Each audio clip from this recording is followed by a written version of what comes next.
Okay, and the live chat is on the side there. Nice. All right. Hello, students and parents.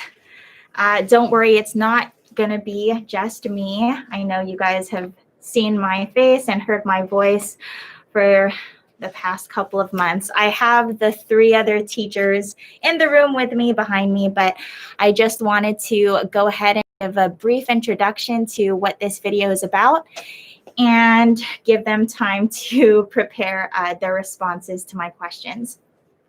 Oh, nice. We have 2 people online now. Hello, guys. So this, again, is a live question and answer video with your career tech teachers and myself. I'm going to give them the opportunity to talk about their courses and a little bit about their personal lives too. I mean, just on a casual level. And then we're going to end with a Q&A with the audience. So as you can see, there is a live chat off to the side of this video. If you have any questions that hasn't been answered in our orientation videos for the past couple of days, hey Journey, then you can put them up on the live chat, and I will be sure to get to it. What else do I need to bring up? Oh, this video also marks the 3rd and final day of our orientation. So at this point, you should have seen our 4 videos. We have a video about how to log into Beehively for the first time. We have a video about your courses and their syllabi. We have a video about student policies, so attendance, grading, everything related to that. And I'm missing one more, but in any case, there's a playlist. I made a playlist, and it's in chronological order, and you can find it on this YouTube channel. All right, so that is pretty much the end of my segment. I'm going to, again, sit off to the side and allow our 3 teachers to take their place in the spotlight. Okay, second.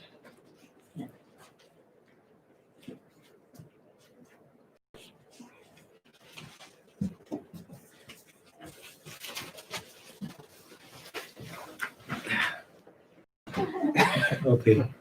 I'm live now. Yes, you guys are live. We're live. Awesome. Okay, sorry, let me just get all my documents together. Keep smiling for the camera. Wave if you want to again. We're smiling, but you just can't see it through the masks. Okay.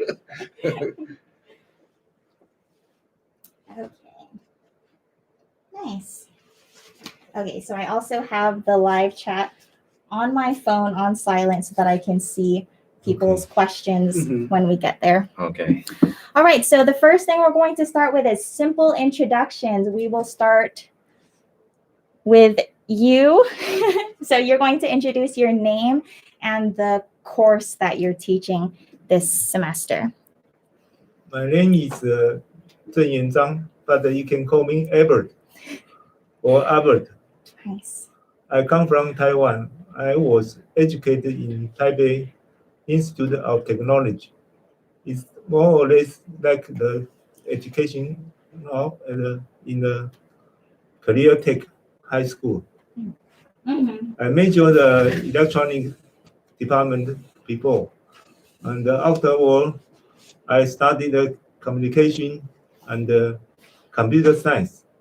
So my finally to get the PhD on the computer science, especially the information engineering. Nice. That's all. Thank you that you're teaching at Career Tech.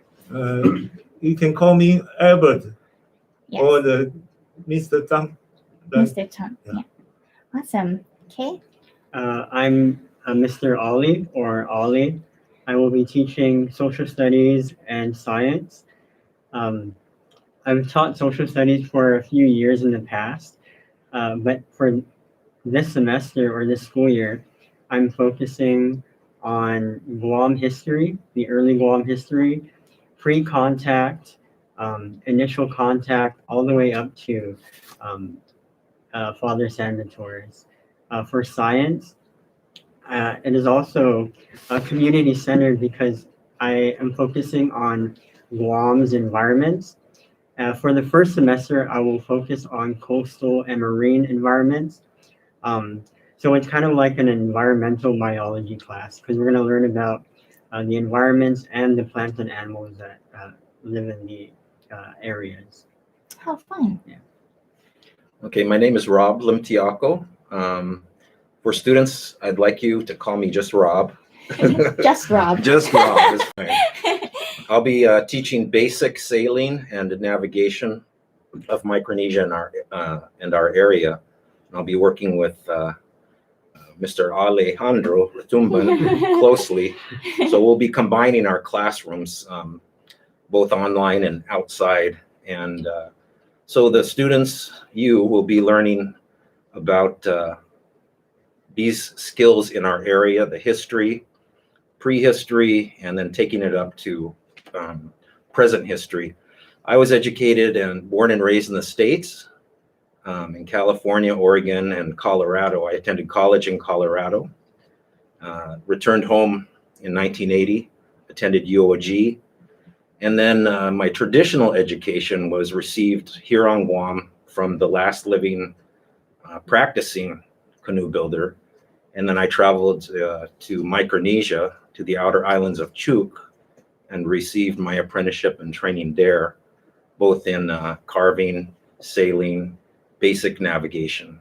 So the students, hopefully, the focus will be on us getting to know each other, because I want to know who you are. I'm very interested in who you are, what your gifts and talents are, your interests.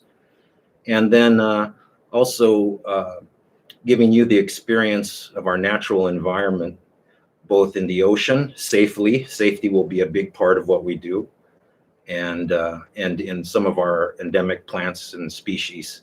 And then learning about our neighbors, ourselves, and different islands in Micronesia. And that's basically what we're going to start to do, and hopefully move into interesting things online in history, videos, and communicating with each other.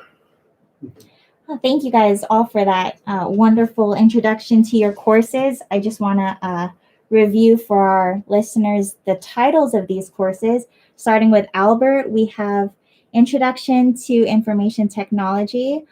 Mr. Ollie or Ollie will be teaching science. That course is called Environments of Guam, Coastal and Marine, and also social studies, which is the early history of Guam, and he kind of gave you the scope of that timeline that he'll be covering.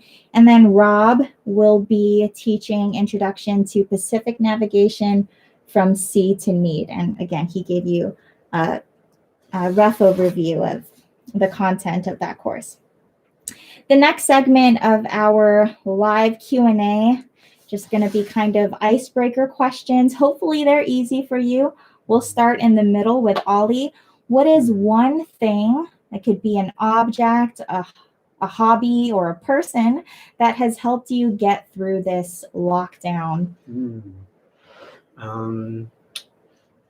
The first thing I think of is because of course when the lockdown started, we were getting cabin fever, but it was going to EPAL with my wife and bumping a volleyball around.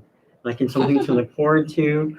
It was a good workout. It was a good reason to leave the house, exercise, and you know I've played volleyball for many years and something I enjoy doing. So it's like killing two birds with one stone to exercise and have fun. Nice. Well, I think it was, well, the lockdown happened. My wife, who is from the outer island in Chuuk State of Pulawat, got stuck there, and I haven't seen her since October of last year because, as you know, the FSM has no cases and they're not allowing any travel to Chuuk.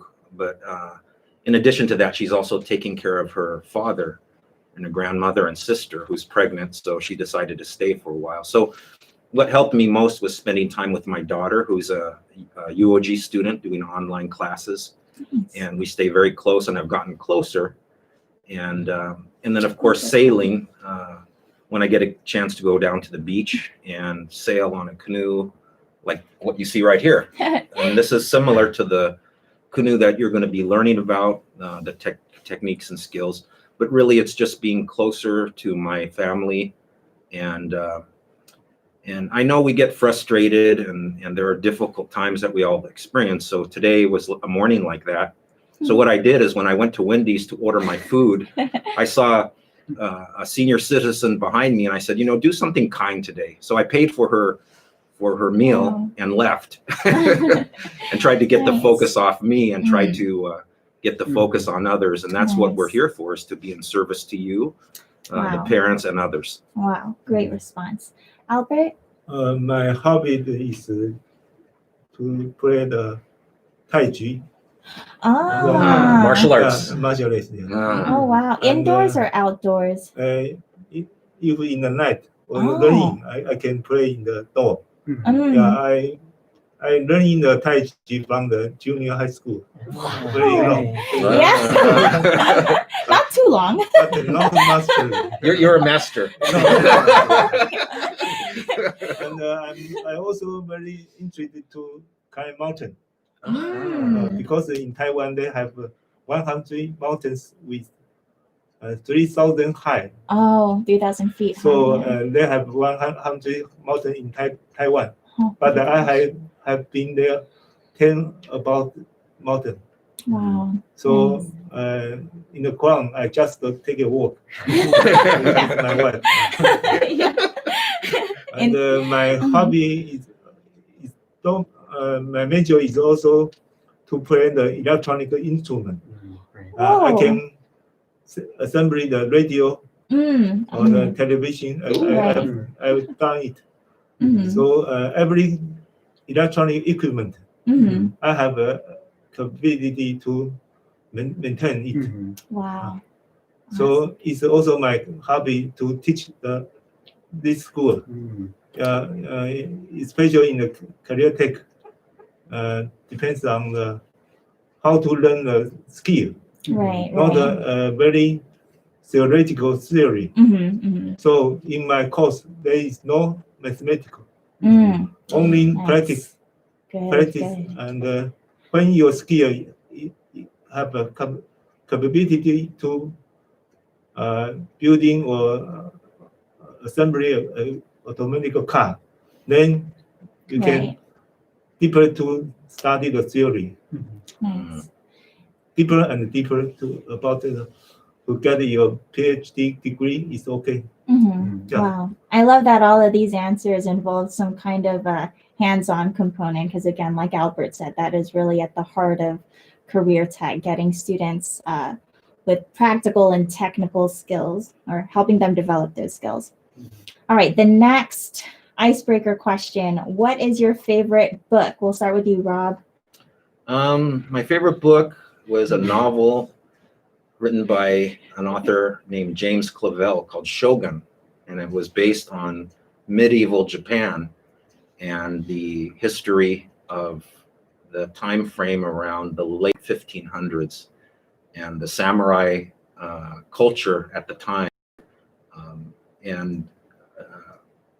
It was a very exciting book, a lot of action drama. So even now I still listen to the audiobooks because my vision is getting a little blurry. But there's a lot of life lessons in that book, both good and bad. And so, we'll be talking about these kind of things and how the past relates to the future, and the future relates to your future. Absolutely. Nice. Albert, your favorite book? My favorite book is The Old Man and the Sea. Nice. Author is Hemingway. I reached her house in Cuba. Cooper? Yeah, Cuba. Oh, Cuba. Yeah. Cuba. Oh, wow. He's very old, but he also still young people spirit to fight in the sea.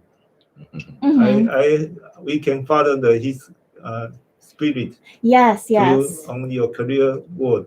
Yes, well said.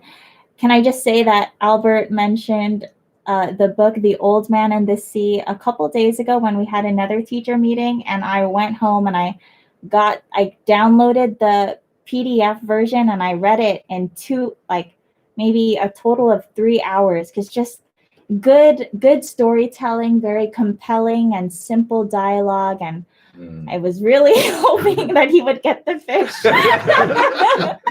So yeah, it's a wonderful Not yet. story. Not Took yet. him a while, many pages later, but yeah, no spoiler alerts. Sorry. Yeah, and and never mind. I will just end that thought there. Okay, Ollie. I would have to say, I mean, I do fall in love with textbooks, general information. I fell in love with literary theory in college, but I have to dial it down and say that my favorite book is Fahrenheit 451. Mm. I just, one, it made me realize the importance of books and the impact that books can have, to the point where books or any resources can be banned, you know. And that's happening now. A lot of things are banned. A lot of information is censored. But this book points out that, you know, you can't really censor everything. People need to know their identities, what's going on, the truth of what's going on. And even though it was written 50 years ago, I think, it mentioned about how people were getting too close to the TV. And when you look at things now, things in the story, for example, there was people were wearing these white things in their ears.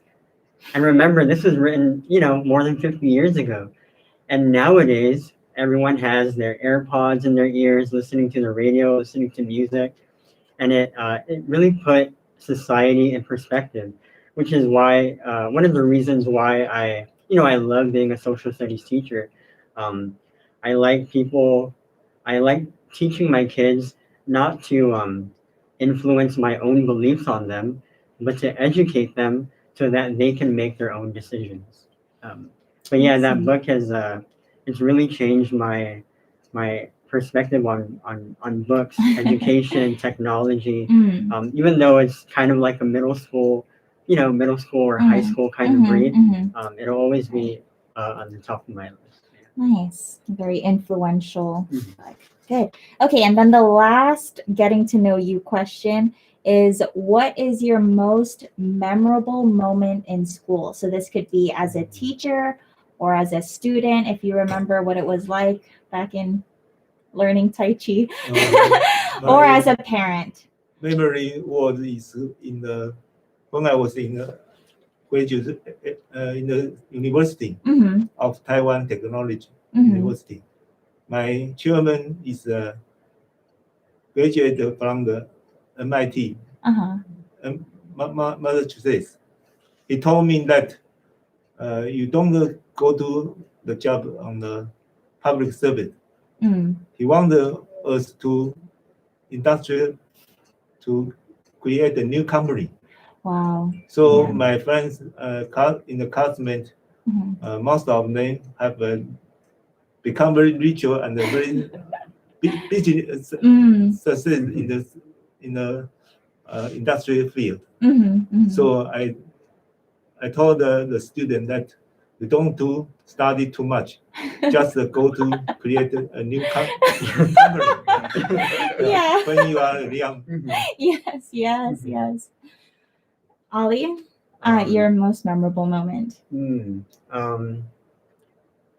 I guess I have a million being a teacher, but one I can say off the top of my head is what I used to do is put up political cartoons on the board with no text, no description, not explaining anything, just a cartoon. And I would let kids tell me what they thought it meant, have them interpret it.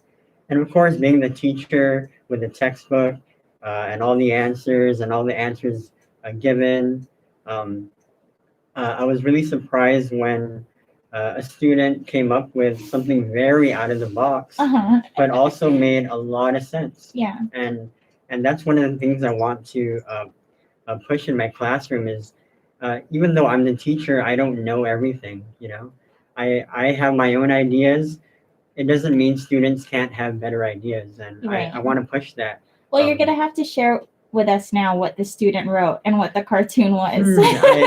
I remember the memory, but the cartoon, it might be blurry, but the cartoon was a bunch of people in a kind of a pandemic. I think I was teaching the Great Depression, and it showed a rich person in fancy clothes selling stuff on the street. It showed a middle class person selling stuff on the street, and it showed someone who lived in poverty with very torn clothes selling stuff on the street, during the Great Depression. And I think the comment that one of my students made was to pay attention to the colors that they were wearing, because the colors that they were wearing reflected their status also. It wasn't just the clothes, it was the colors that they were wearing. And that wasn't the only instance where students really thought outside the box. It happens a lot of times, and I really live for those moments, because I love it when students have not just my ideas, but their own ideas. Nice. Yes, nicely put. Rob, most memorable moment? Well, it would be hard to condense that down to just one, but it's actually a combination of moments. But we all learn differently, and we all have different passions, and so I think from a very young age, the moment that in the 6th grade, when I was attending elementary school in Colorado, it wasn't so much what I was learning, but it was realizing that the teacher that was teaching me really cared. Wow. And it wasn't so much what she was teaching, but I always enjoyed multiplication problems when she gave the quizzes, but she made it fun, And so let's fast forward a little bit into the future. In 1980, my teacher in canoe building, who's now deceased, Tun Segundo Blas from Guam, it was working with him and finally serving my first apprenticeship. And I'll always remember what he told me. He says, knowledge never dies, only people do. Wow. So you have to take different roads to discover different things that you are interested in. And that's what I did. Yes. And so let's go a little bit further. In 1980s, when I served my apprenticeship on the atoll of Pulawat, then I found my calling, and the teachers that taught me were so nurturing and encouraging. Wow. And I was finally doing my passion. And so when I made mistakes, they would always say to me, that's good what you're doing, but let's try it this way. And encourage me to go a little bit farther and a little bit farther. Wow. Yeah. And my teacher in basic navigation, who's wasn't my father-in-law at the time, but he is now, he said, don't take the easy path. You don't want to take a hard path unnecessarily, but his point was the things that you want to learn are going to be difficult, but how do you eat an elephant? One bite at a time. So day by day, little by little. So what I'm saying basically is our relationships are very important. Yes. Why we do things to serve the other person and develop them is important.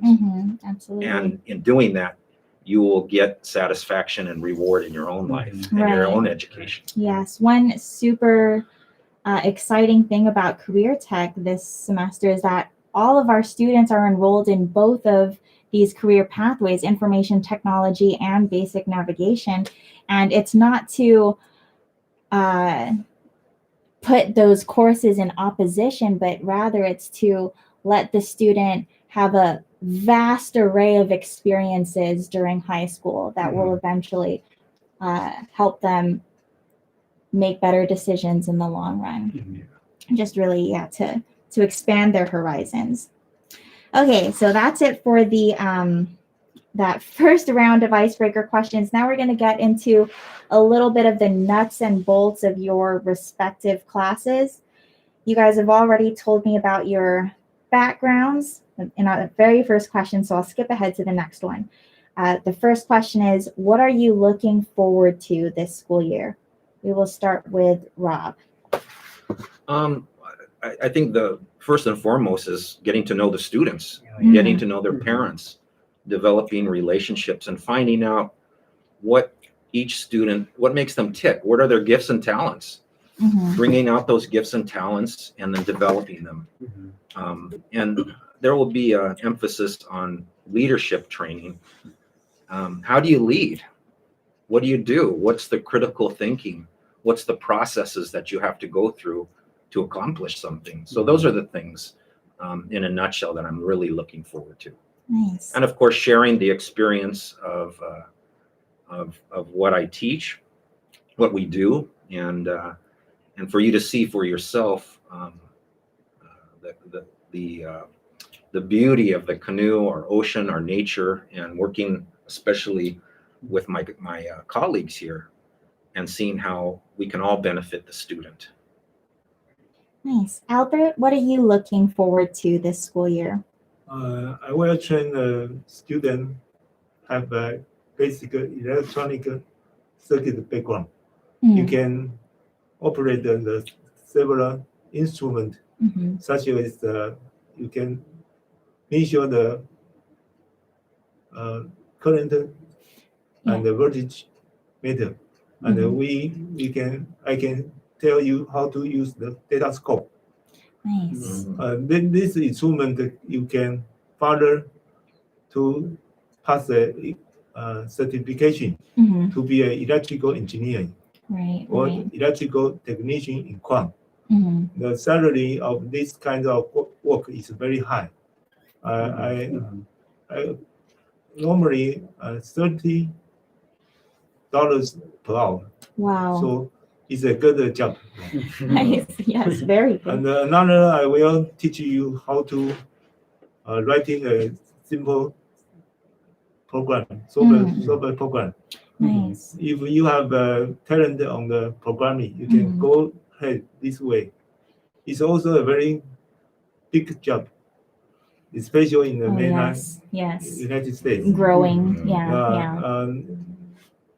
So 30% of the Taiwan student is working in the San Jose. Wow. 30% from the Taiwan University. Mm-hmm. Their salary about 20,000. 20,000, yeah, 200,000 1 Wow. year. Right. So United States. That's enough to fund the school. But you have this interesting and talent. So Right. I will focus on the two work for the student. One is to become a very standard electrical engine technician. Another, you can be a good programmer. Nice. Of course, you have go to study in the university for mastering your technique. Right. Yeah, it is my goal to help the student. Wonderful. Yes. And identifying which of the two paths a student might have more strength in. Ollie, what are you looking forward to this school year? Since I'm going last, I want to mention two things because one thing I just thought of now was to actually take a back seat in both of these classes. You know, I don't know much about navigation or IT, Right. and at the same time, even though I'm a teacher, it doesn't mean that I can't learn about it too. And fortunately, the way the school is set up, I'm able to help out Rob and Dr. Chen Yuan and be there for their classes. And I myself would like to learn about both career pathways. The answer, though, I was thinking in my head, Rob said it also, it was building relationships. I know I'm a teacher, I teach content, but I really love starting with building relationships, Nice. especially during this pandemic. Yes. Mm. And being in this pandemic last school year, I was teaching last school year. I wasn't able to say goodbye properly to my students. Mm. I was kind of just cut off because of COVID-19. Right. And since then, some days I get emotional, like, man, I miss my kids. And I've had Mhm. hundreds of kids, Mm-hmm. but one in particular, this last batch, because I wasn't able to say goodbye Yeah. properly. Right. So that's something I'm not even just looking forward to. I'm craving. Yeah. I'm really craving Wow. to meet the students, build relationships with the students, Mm. and do that 1st, Mhm. and then Mhm. be their academic teacher. Yeah, that's that response is a perfect segue to my next question, and it is, what is a challenge that you expect to face in this online learning environment, Mhm. and what is your response to that challenge? We'll start with you, Albert. I think it's not a big problem on the Mm. online because in the The expert. IT Yeah. technology, Oh yeah, everything is information. online. Right. Everything is online. So don't be afraid of online. Mm. Yes, yes. This is the first problem. Mm. Mm. And then another, just in the online, so you can learn more about how to use the internet. Mm. How to Oh use yeah. Yeah. Mhm. you may have a more concentrate on the networking. Oh. So in this area of this age, the young people may be Right. focus on the internet. Mm-hmm. So I think it's not a problem, especially in the IT industry. Yes, yes. It's a In good this case, positive answer. yeah. It's such a good positive answer. Yeah. Right. What Wonderful. challenge are you talking about?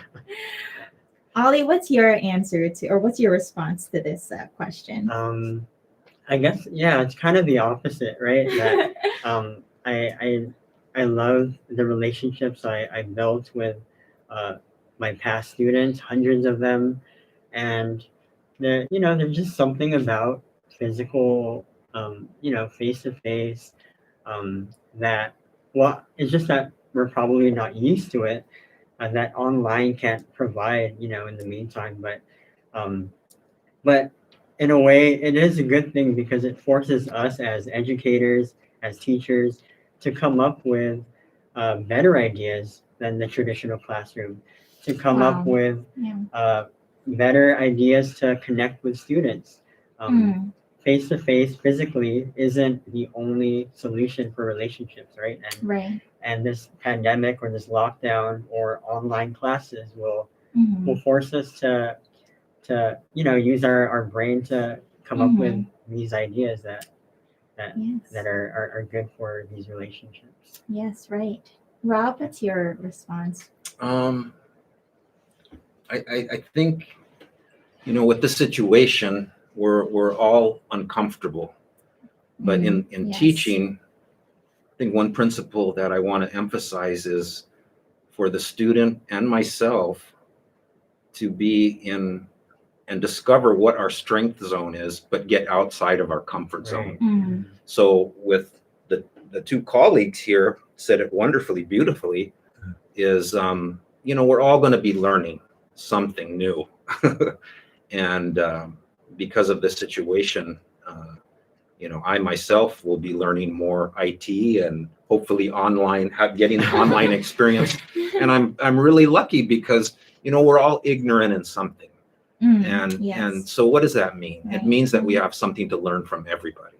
Mm-hmm. I have something to learn from Dr. Chen Wan, Mm-hmm. from Ale. Mm-hmm. We all have something to learn from each other. Yes. And Right. although I agree with Ale, my comfort zone is in spending time with people, physical time to Right. show them Yeah. these things. Mm-hmm. We can't do that right now, but I think we'll get to it Wow. eventually. Yes. Yes. And so from that time, the time now to the time we get to it, we can still have a lot of fun. We can still learn new things, Mm-hmm. Absolutely. especially the beauty of online learning is we can share things where in the past we couldn't. Right. And so there's going to be a lot of content and new things that we're going to be learning on. With hope and excitement for school, which starts Monday. I mean, I was already excited, but yeah, these responses have just been so encouraging. Okay, and then final question about your personal classes, and then I'll ask. Okay, not final question overall, but last question in this segment. Do you have a personal philosophy, belief, or creed when it comes to teaching or just working with young people in general? We'll start with you, Rob. Well, we have to spend time with each other, whether it's online, whether it's face to face. It just takes time and patience and listening. Yeah. You know, we should be asking each other, both as student and teacher, what do you think? What are your ideas? And Ale said something really wonderful to me this past couple of weeks. I said, you know, what did you find most satisfying about teaching? He goes, when students come up with ideas that are better than my own. So that that joy of discovery in each other, coming from both the student and the teacher, is really that has me excited, because I want to know who the students are as individuals, and that just takes time. You know, it just takes time, and so spending time with each other online, face to face, that's going to come eventually. Yes, that's very exciting. Wonderful. Dr. Albert?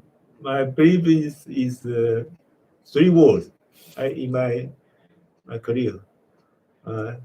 Nature, don't too afraid anything. Yes, wow. And another is healthy. You must take care of yourself to become a healthy people. And the third is happy.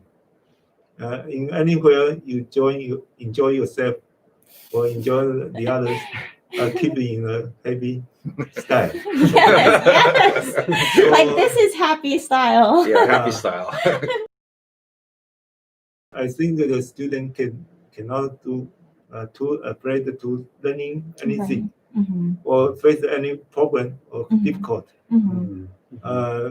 Lockdown, COVID-19 give much harmful to the people, but if it guide another new way, maybe almost change the human living. Especially in the future, maybe more concentrated on online, everything on online. So the social community have been changed. So the new age has become new age. Right. Yes. Ollie?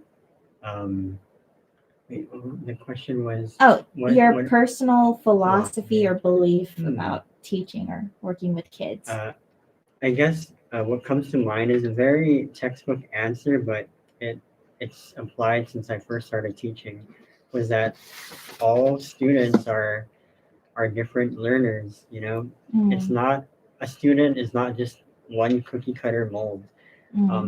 There are some that can't keep still, and that's not a bad thing. There are some that are quiet, and that's not a bad thing either.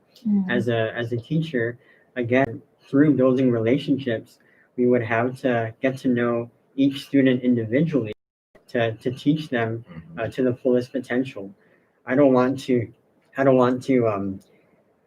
egg on a very shy person, make them uncomfortable to the point where they hate it. Or I don't want to tell the boy who keeps running around to be quiet and sit in his chair, because that's not comfortable for them.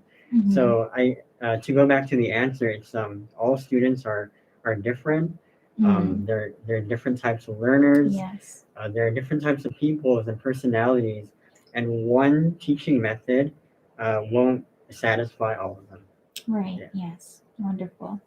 Okay, now this next round is called the speed round. You have 5 seconds, maybe 10 if I'm nice and I don't cut you off, to answer just hopefully fun questions.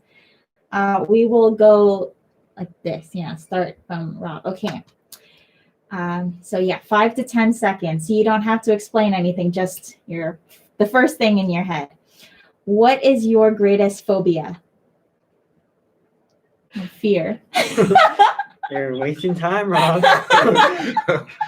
My greatest phobia is the question you just asked. Yeah, being put on the spot. Yeah. So your greatest fear, Ollie? Snakes. Yeah. Yes. Don't look back. Just go ahead. Okay. Courageous. Okay. Now this next one, there's a tinge of current events attached to it. What is the first word that comes to your mind when I say cockfighting? Illegal. That's what I was gonna say. Money. Even if you've never heard it before. Yes. Hair? Okay. What is the last thing you wrote? Anything. I'll put the pressure off, Rob. Ollie, you go first. It was actually ideas for Rob's class. Yeah, Nice. Yeah. 'Cause we've been Brainstorming. Right, yeah. right. The last thing you wrote. Still the same word. Go ahead. So, Like on a pen and paper, what's the last thing you wrote? Like grocery shopping list, or in your journal, or do you write? Right. Mm-hmm.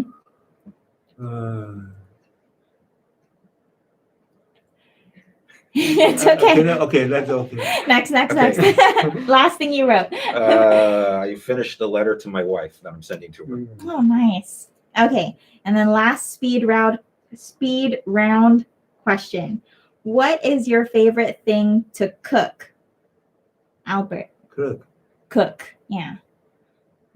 To eat at home, to cook at home. At home. Yeah. Do you have like a dish that you cook at home? Salmon fish. Salmon. Salmon, That is a good one. My favorite. Ollie? pasta. I've been making soup lately, big pots of soup, so I deliver to my family. Oh, Yes, you yes. always soup. Yeah. No, I have a lot of different things I love to cook. But for your last question relates to it. That's the last thing I cooked. Nice. All right. So now is Q&A time from the okay, one of the students, Aiden, just asked, what kind of question is that? He's probably talking about my cockfighting question. Okay, any other questions from the chat? You guys can ask away now. Otherwise, I will pose one more question to my teachers just as a discussion question. And then, yeah, feel free to put questions on the chat, please. Okay, so for discussion, I'm going to take a seat back because I might contribute to this discussion as well. But what do you think is important for educators to be thinking about right now? I think where this question has kind of been answered in various ways, right? Through this question and answer period, because there's been a lot of focus on diverse student experiences, right? That learning is not just confined to the four walls of a classroom, that we can build relationships with students. We're just going to have to be creative in doing that. I think it's also really exciting to be an educator at this time, because I think Ollie said it, like we're forced to think about things in new ways. We're forced to innovate. And as educators or as teachers, we're not usually asked to do that. We're asked to follow a lesson plan, asked to follow a textbook. But now we're the ones writing textbooks and creating brand new lesson plans. Well, I don't mind hopping in here. I think right now, there's a lot of discussion in the community amongst educators about Yes. what's happening in schools and what's not happening. And, how are we going to shift and pivot and yet still add value Mhm. to the students Absolutely. so that you students actually learn something. So we're discovering that we have to work outside the box. Yes. Online learning is obviously a very big part of that. Mhm. But there's going to be a lot of opportunity for creativity on the side of the educators, Mhm. but also, as Ollie said so well, discovering the gifts and talents of the individuals so that they Yes. come up with ideas Mhm. and say, Right. hey, instead of doing this, why don't we do that? Right. Rob, right. Ale, Dr. Chenwan, Mhm. and they might have a great idea that if we're listening, we can Mhm. latch onto and say, okay, let's try that. Absolutely. Yeah. So, yeah. I heard in a podcast recently that I think the quote was like, there is no, like, if you're planning on trying something new for the classroom, like, there's no such thing as a wrong way to do things right Mhm. now, because this is the first time that we're trying Right. to Mhm. do school in a pandemic situation. So it is the time for discovery and for us to really authentically put ourselves in our students' shoes, yeah. because Right. we're so used to teaching from a higher level than students, because we know more, because we're more comfortable with this material, because we've had experience. But now that we're both approaching a brand new situation that's Mhm. uncomfortable for the both of us, we're both in a position to learn and to be Yeah. humble and to see things with new eyes. And I think also, one of the ways we can redefine things. Yes, right. And Mhm. so instead of us and the students thinking, let's redefine failure. Mm. Instead of, coming up with an idea and doing a module of learning and saying, fail or pass, let's redefine that and say, let's call this an experiment. Mhm. And if it doesn't work, well, we throw it out. If it works, we'll use it. And if it adds value, we call that a success. Mhm. Right. So it's kind of yes. like when you cook fish, right? You eat the meat and you throw out the bones. You don't eat the bones. You might choke on it. So Mhm, mhm. let's discover the meat here Yes, and right. and utilize that. Mhm. Mhm, I'd like to add, as a teacher in the past, when it comes to content and academics, I'm an advocate for Common Core standards and all of that stuff.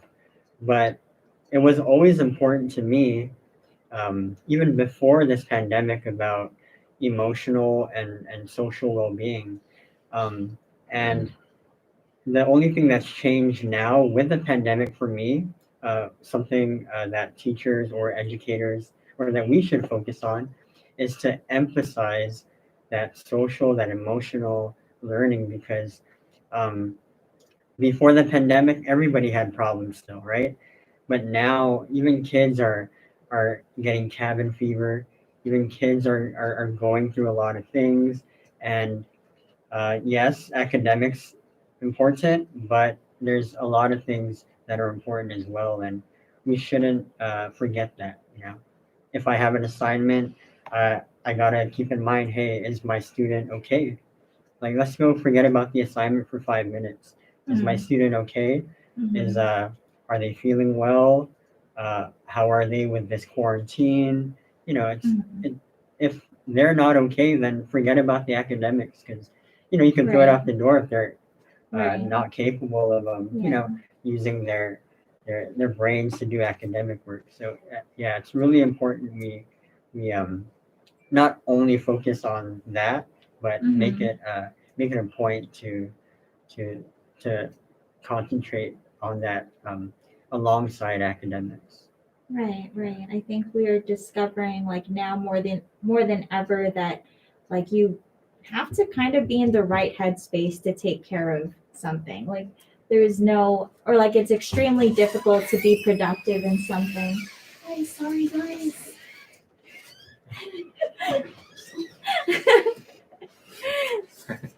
So that's one of the online learning. Rosie, you want to come and say hello? Thank you. Thank you. Oh, no. Wow. Oh my Oh, what? goodness. Wow. We just had a blessing here. Yeah. Somebody brought us lunch. Oh man. Thank you, Rosie. Oh Thank my you, gosh. Therese. Yeah, yeah. Yeah. Thank Thank you. you. Don't forget your fish. Okay. I love that. That's a very like real thing that we're going to face during online learning. Sorry, like we're gonna have family members walking behind us, walking in front of us, making funny faces maybe behind our computer screens, and it'll all this is just a semester for empathy and patience and fun Hey, let's talk. and happy times. Let's talk about that one thing we talked about before, and that is if somebody, especially if children, happen to come into the frame, Right. we're going to stop and take the time to say hello. That's not going to be an interruption. That's going to be an opportunity to get to know not only you, but maybe the cat or the dog or Yes. somebody that. Right. Yes. Grace will abound, and Yeah. and it's all about like getting to know our students, and that's just we are not. No man is an island, right? We all exist in a social setting. We all have families. We all have homes and extended families, even, and we want to respect you and all of your social context. Okay, if there's still no questions, Journey's asking if she gets extra credit for watching this. Nope. You can, Journey, you can, I've commented this too, but you can watch our student policies video that talks about our grading, our lack of grading, actually. We can actually talk a little bit about that and just the new paradigm of student assessment that we're doing at Career Tech. Ollie, walk us through what assessment looks like in an academic classroom. Of course, it's numerical, and I gave students assignments. I gave them quizzes and tests, and gave them a grade for it, whether they got 1 wrong, 2 wrong, so on and so forth. And that's what I'm pretty sure everyone watching now or is going to watch knows, right? That's what everyone knows. The best thing you can get is 100 or maybe more with extra credit. But with Career Tech, it's not, of course, we want to assess student learning, but it's not just a number, you know? That number has been the defining point of motivation for students in the past. Right. And I've seen that countless times in my classrooms where it was only about the number. And not to say it was a bad thing. Hey, that was motivation for them to do their work or answer questions. But when students kept focusing on that, it really created an individual, just that individual identity as opposed to a community. Right, you know? right. It's not really helping the other person. It's competitive. Or it's competitive. Yeah. I want first place. But with Career Tech, I mean, what we want to promote is forget about that number for now. We do want you to excel. We do want proof that you're excelling, but there are other ways to do it, not just a 100, a 95, or there are not just other ways, like a million other ways to do it. So why not try something new? Yes, so here's one illustration of what it means to go gradeless, what it means to just assess a student on their proficiency or mastery of an objective or a standard or a skill. So let's say you have 10 days to learn how to ride a bicycle, and you're given a score of 0 to 100 on each of those 10 days on whether you learn to ride a bike. On day 1, you are not a successful bike rider, so you get a 0 on that day. Day 2, same thing. You haven't mastered it. You get a 0 for that day. day 3, 4, 5, 6, 7, 8, 9, you're still not a bike rider. So you get zeros on that day. On day 10, you have finally mastered riding a bike. You can Or you ride to figured the it end out. of the sidewalk, right? You figured it out on day 10. And then you get 100 for that day. Your average, however, is what? A 10%. 10, exactly. You get a 10% for learning how to ride the bike. But does that necessarily, is that an authentic assessment of whether you know how to ride a bike? Yeah, because on the 10th day, if you mastered it, Then you mastered it. You then mastered what you why- set out to do. why get a 10%? Right, right. So at Career Tech, instead of having numerical numbers for every attempt that you're doing to get to this skill or objective, we're just going to give you a score or a proficiency level for when you actually meet that objective. I've mentioned that I'm an advocate for academic standards, Yes, and that doesn't get in the way of it. Right. When private school, public school teaching Common Core standards, I could still do the exact same thing. Exactly. Without that. Right. And then so we use the language of objectives or course learning objectives for our academic classes. For our career classes and our electives, that's what Rob and Albert are teaching. You will get badges for every time that you master or a skill or a value. So hopefully that clears up some. Do you have any other comment on assessment at Career Tech? That's fine. Okay, still no questions from our students, and that's fine. We're at 7 viewers, but again, I will be posting this on YouTube and on Facebook and on our website, and we are just about hitting an hour, so we can go ahead and wrap up. Okay. Say bye to our. And I'm excited to meet you guys because we've already met all of them. But yeah, I'm excited to have you in my class, develop relationships. Yeah, I can't wait. I'm craving for human connection. Yeah. I'm craving that human connection. Well, we can't see you, but you can see us. So students, eventually, hopefully, we get to ride on that. All right, my face again. You always online every 24 hours a day. Bye. Yes, that's true. Good comment. Okay, bye everybody. Oh, good job,